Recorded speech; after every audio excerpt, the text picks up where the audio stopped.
If I'm brutally honest, I'm stressed about my pension. Why? Because I was self-employed for a long time and I stupidly didn't pay into one. So my sister's 8 years younger and she has a better portion saved for her future. But it's important not to compare yourself to others. Your pension is your future. So focus on exactly what you need to do to save. Worryingly, I saw a post the other day about somebody who wondered whether to stop paying into the pension because he needed the cash.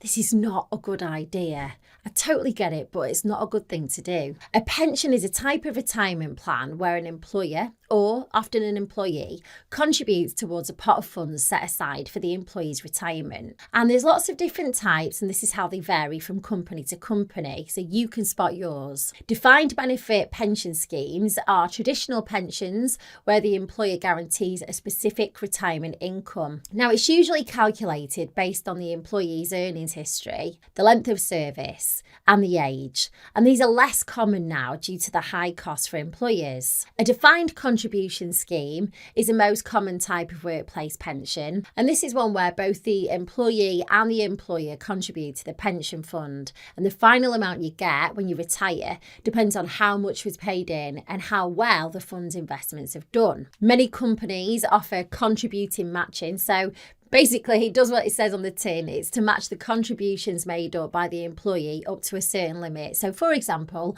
an employer might contribute an additional 50p for every pound that's put in and contributed by the employee. Auto-enrolment's another type of pension, and under auto-enrolment legislation, employees are required to automatically enrol eligible workers into a pension scheme and contribute towards it. So those eligible workers are aged between 22 and state pension age, and they've got to earn over 10 grand a year. Some companies operate a salary sacrifice scheme where employees give up part of their salary in return for higher pension contributions for the employer. This can have tax and national insurance advantages. So now that you know the different type of pensions, it's important to know exactly which one you've got and how much you need to contribute, what the company contributes, and how your retirement benefit will be calculated. Also, make sure that you keep all of the details of your pension safe, because when you move from job to job, you need to keep track of your individual pension parts. If you've lost them, it's easily done. Try contacting HR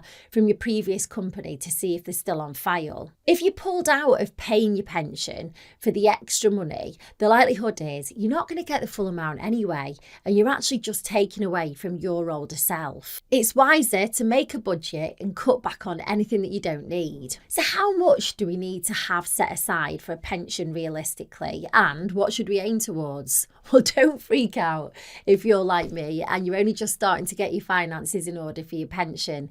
It's never too late to start. The average UK resident contributes approximately 2,700 quid annually to their pension. Over the years, these contributions accumulate, resulting in an average pension pot value of 42,651 quid. But, and this is the scary part, experts say that you should have at least 237,000 in your pension pot. And let's face it, that's a huge difference. Have you ever wondered how your generation's doing when it comes to retirement savings? Well, millennials have, on average, saved about 17,175 quid for their retirement. Gen X is a bit ahead, well, a lot actually, with an average savings of 35,175 quid. And baby boomers have 61,546 quid. Now, with all this in mind, we can't ignore the fact that financially times are a bit tough.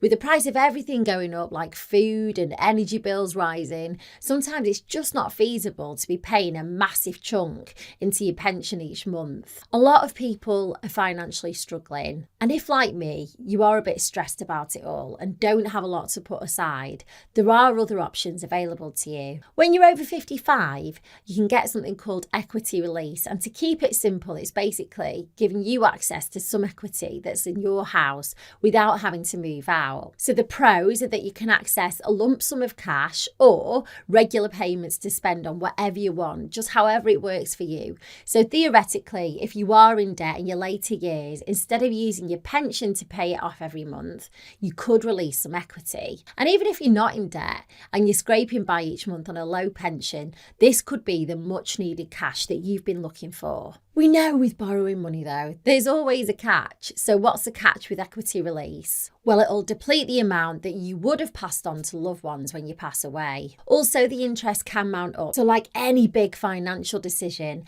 you need to get professional advice before you make your mind up. If this is something that you're considering, I'll leave a link below the video so that you can chat to a reputable company. If you're struggling, don't take away from your pension. Make a budget and scale back on things that you don't need. Remember, it's never too late to start contributing towards a pension. And if you're over 55 and you're struggling, then you can look into equity release.